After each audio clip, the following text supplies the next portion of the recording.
बिस्मिल्लाहिर्रहमानिर्रहीम। बदलते रंग मीना के संग आप सबको खुशामदीद और इस दुआ के साथ कि आप फूलों की तरह मुस्कुराते रहें और महकते रहें और आपकी महक से आपके इर्द गिर्द लोग भी महकते रहें। जी तो जनाब, आपने देख लिया है कि आज हम गुलदुपहरी के बारे में बात करेंगे। ये हम सब का जाना पहचाना फूल है और बहुत ही मासूम और बहुत ही मिलनसार आपके हैं या जल्दी मान जाने वाला फूल है। मतलब कि आप अगर इसको अपने घर में एक टहनी लगाते हैं तो इसकी टहनी से मज़ीद जो ज़मीन के साथ या मिट्टी के साथ टच होती है टहनी, उससे भी जड़ें निकलती जाती हैं और इससे ये आपके पौधे बढ़ते चले जाते हैं। इसके अगर अंग्रेज़ी नाम देखे जाएं तो काफ़ी सारे हैं, क्योंकि ये मेक्सिको का है और इसको मैक्सिकन फ्लावर भी कहते हैं, रोज़ कहते हैं, इसको जापानीज़ रोज़ कहते हैं, इसको ओक्लॉक कहते हैं, इसको रॉक रोज़ कहते हैं, इसको मॉस रोज़ कहते हैं और उसके बहुत सारे नाम हैं जो कि मैंने भी स्टार्ट में दिए हैं वीडियो के स्टार्ट में। अगर आप चाहें तो इंटरनेट से और ज़्यादा इसके निकाल सकते हैं। ये आपके घर को खूबसूरत बनाता है और आपके मूड को खुशगवार करता है। इसको भी सकुलेंट प्लांट कहते हैं बिकॉज़ ये एक तने से आप मज़ीद आके इसको फैला सकते हैं। अगर इसके तने के छोटे छोटे टुकड़े करके आप लगाएंगे तो ये एक तो बुशी हो जाएगा, जहाँ जहाँ से आप इसका तना काटेंगे वहाँ वहाँ जो है वो डबल ट्रिपल वहाँ से और ज़्यादा टहनियाँ निकलती आएंगी। और जो जहाँ जहाँ इसके बीज गिरते हैं इसके अंदर इंतहाई बारीक से, जैसे चाय की पत्ती होती है उस तरह के बारीक से बीज निकलते हैं। आज से पहले कुछ अर्सा पहले सिर्फ ये आपको पर्पल कलर में नज़र आती थी या आप कहें कि शॉकिंग पिंक कलर में आपको नज़र आती थी, लेकिन अब जो है वो हाइब्रिड और बहुत सारी दूसरी जो साइंटिफिक टर्म्स आ गई हैं और टेक्निक्स आ गई हैं, उसकी वजह से काफ़ी सारे कलर आपको देखने में मिलते हैं और माशाल्लाह ये आपके बाग को जो है वो हरा भरा कर देते हैं। तो कुछ पिक्चर्स जो हैं ये मैंने अपने ही जो पिछले साल मैंने लगा रखा था उसकी पिक्चर्स ली हुई हैं और कुछ पिक्चर्स मैं इंटरनेट से भी लेती रहती हूँ ताकि मुझे भी आइडियाज़ मिलें। और रीसाइक्लिंग मैं ख़ुद भी करती हूँ, इस तरह बॉटल्स में मैंने ख़ुद भी लगाया हुआ था और ये कुछ मैंने वैसे पिक्चर्स ली हैं ताकि आपको भी आइडियाज़ मिल सके। तो अब इनको लगाना कैसे है आज करेंगे बात उस पे। और इसको लगाना इंतहाई आसान होता है कि आप जस्ट जो आपके वैसे गार्डन की मिट्टी होती है, नरम मिट्टी होती है, उसमें आप इसको लगा सकते हैं। इसको पानी बहुत ज़्यादा नहीं चाहिए होता। मेरे पास ये पिछले साल की बहुत ज़्यादा लगी हुई पड़ी है, लेकिन ये आलमोस्ट जो है ये डेड हो जाती है सर्दियों के मौसम में। इसका जो बेस्ट टाइम होता है वो तकरीबन मार्च के मिड से स्टार्ट होता है और जुलाई के एंड तक आप कह लें कि ये अच्छी रहती है। अगस्त में भी तकरीबन ये फूल देती रहती है, लेकिन अगस्त के बाद जो है ये इसका टाइम थोड़ा ख़त्म हो जाता है।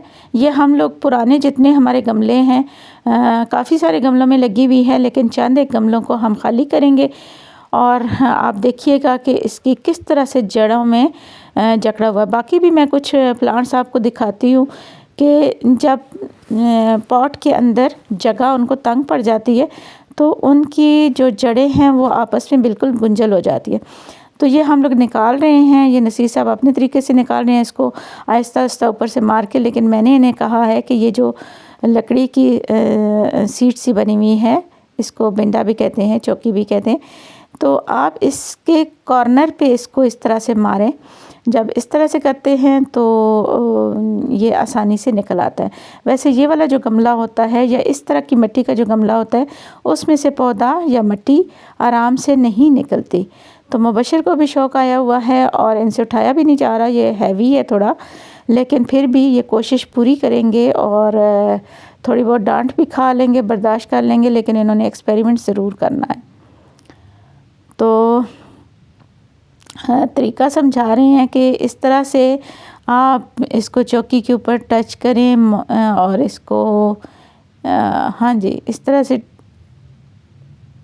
ऐसे करके इसको निकालें ताकि इसकी टहनियाँ भी डैमेज ना हो और आपका शौक़ भी पूरा हो जाए। तो ये बेचारे आप कभी इसको उठा के गोद में रख रहे हैं और कभी ऐसे इसको टच करने की कोशिश कर रहे हैं, हिट कर रहे हैं इसके ऊपर ताकि ये आराम से निकल आए। बहरहाल इसको सिखा रहे हैं और आपको पता है सिखाना काफ़ी मुश्किल होता है और बहुत सब्र आज़मा काम होता है, इसलिए बेचारे को बार बार डांट पड़ रही है। और ये अब कह रहे हैं कि मैं ऐसे ही निकाल लेता हूँ। तो ऐसे इसने निकाल लिया है और ये काफ़ी सख्त हो चुकी है मिट्टी। अब हम इसको निकाल के इसके सारी टहनियाँ अलग अलग कर लेंगे। ये हम लोगों ने आलमोस्ट 5-6 गमले खाली किए हैं और कुछ जो वो आपको सामने भी गमले नज़र आ रहे हैं उनमें भी ये तकरीबन डेड हो चुकी है, क्योंकि ज़ाहिर है बहुत सख्त वाली सर्दियाँ जो है वो गुज़र चुकी हैं। अभी हम लोग यहाँ पे ऑलरेडी हम लोगों ने मिट्टी नरम की हुई है तो हम इसमें डाल देंगे।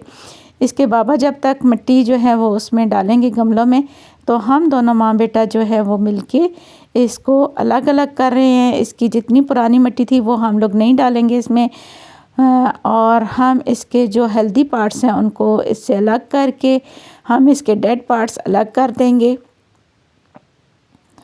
और हेल्दी पार्ट्स को हम लोग छोटे छोटे पार्ट्स में करके हम लोग लगा देंगे। ये देखें अब हम लोगों ने बिल्कुल इसको अंदर से खाली कर दिया है, इसके अंदर कोई मिट्टी या कोई जड़ें वगैरह नहीं है। तो हम लोगों ने ये सारे का सारा साफ़ कर दिया है। इसके अलावा अब हम लोग ये देखें हम अलग अलग कर रहे हैं। जितनी ये इसकी डेड मिट्टी थी वो सारी की सारी निकाल दी है और फ्रेश मिट्टी हम लोग इसमें डाल के उसको सॉफ्ट करके तो उसके अंदर फिर इन्हीं स्टेम्स को तोड़ के लगा देंगे। पहले तो ये आपको तकरीबन फ्री में ही मिल जाता था, लोग अपने घरों से ही एक दूसरे को टहनियाँ दे देते थे, लेकिन अब ये बाकायदा नर्सरी पे आपको मिलता है और हर कलर में मिलता है और बहुत महंगा। खैर अभी नर्सरी पे भी अभी इतना महंगा नहीं होता, तो मैं खैर ऑनलाइन भी मंगवाती रहती हूँ ये चीज़ें। और मिट्टी मैं ख़ुद भी चेक कर रही हूँ कि कहीं पे भी जो है वो कोई झोल रह ना जाए। तो इस तरह से मिट्टी नरम करके सारे इसके जो सख्त वाले पार्ट्स हैं वो निकाल दूँगी। अगर कोई पत्थर वगैरह भी होगा तो वो निकाल दूँगी और फिर जो है इसके अंदर हम लोग उन सारी टहनियों को लगा देंगे। तो ये मेरे पास पहले से एक और बकेट है पुरानी, चूँकि रिसाइकलिंग भी करती रहती हूँ तो बकेट है पुरानी, उसमें ये लगी हुई है। तो मैं इसके जितने भी डेड पार्ट्स हैं उनको रिमूव करूँगी। एक तो ये होगा कि जहाँ जहाँ से डेड पार्ट्स रिमूव करूँगी वहाँ वहाँ पे नई ब्रांचेस आ जाएंगी। और अगर आपके घर में भी इस तरह के प्लांट्स हैं तो उनको ज़रूर रिफ़्रेश कर लें, क्योंकि इस सीज़न में अगर इसके डेड पार्ट्स रिमूव कर देते हैं तो ये बहुत अच्छे फ्लावर्स देती है। तो देखिएगा कि इसकी डिज़ाइनिंग किस तरह से हो सकती है। इंटरनेट से आपको बहुत ज़्यादा हेल्प मिल जाएगी और अगर आपको मुझसे हेल्प चाहिए तो आप कमेंट में ज़रूर बताइएगा, मैं ज़रूर इंशाल्लाह आपकी हेल्प करूँगी और इसके बारे में जितना मुझे पता होगा मैं ज़रूर आपको बताऊँगी। और अपना रखिएगा बहुत सारा ख्याल। अगर वीडियो पसंद आए तो लाइक, कमेंट एंड शेयर कीजिएगा। अगर आप चैनल पर न्यू हैं तो ज़रूर आपसे रिक्वेस्ट है कि सब्सक्राइब कीजिएगा और अगर आपको किसी भी प्लांट के बारे में इंफॉर्मेशन चाहिए तो कमेंट में ज़रूर बताइएगा।